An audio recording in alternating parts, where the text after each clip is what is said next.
Hello बच्चों, let's read the question. What is the ratio of diffusion rate of oxygen to hydrogen? Option A 1:4, option B 4:1, option C 1:8 and option D 8:1. So question क्या है कि हमें ratio बताना है rate of diffusion of oxygen versus hydrogen. पहले तो हम देखते हैं कि हम यहाँ क्या फॉर्मूला अपना रेट ऑफ डिफ्यूजन का यूज कर सकते हैं.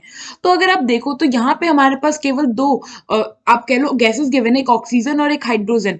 तो हम इसके बारे में क्या ऐसा है जो हम आइडिया कर सकते हैं, तो वो है इनका मॉलिक्यूलर मास. मॉलिक्यूलर मास एक ऐसा चीज है जिसको हमको कुछ गिवन ना हो क्वेश्चन में, तो भी अगर हमें कोई एलिमेंट का पता है तो हम उसका इजीली उसे सॉल्व कर सकते हैं.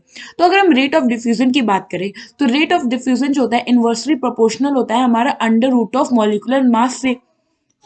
यहाँ पे हमारा ऑक्सीजन का जो मॉलिक्यूलर मास होगा वो हो जाएगा हमारा 32, और हाइड्रोजन का जो मॉलिक्यूलर मास हो जाएगा ये हो जाएगा हमारा 2, क्योंकि ये दोनों जो है ऑक्सीजन एंड हाइड्रोजन दोनों क्या होते हैं अपने गैसियस फॉर्म मतलब डायटोमिक फॉर्म में एग्जिस्ट करते हैं.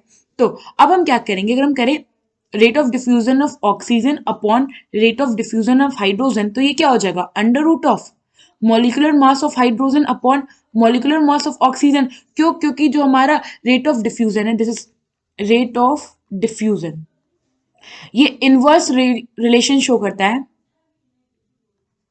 हमारा मॉलिक्यूलर मास से ना. अब हम क्या करते हैं, इसको सॉल्व करते हैं. तो यहाँ पे क्या हो जाएगा, rate of oxygen upon rate of hydrogen is equal to under root of molecular mass of hydrogen 2 upon molecular mass of oxygen हुआ 32. तो यहाँ से अगर आप देखो तो ये हो जाएगा हमारा अंडर रूट ऑफ 1/16, क्योंकि 2 से 16 टाइम्स में 32 कट जाएगा. तो यहाँ से हमारा rate of oxygen rate of diffusion of oxygen versus अगर हम रेशियो करें रेट ऑफ डिफ्यूजन हाइड्रोजन, तो ये आ जाएगा हमारा 1/4, विच मीन्स ये हो गया हमारा 1:4.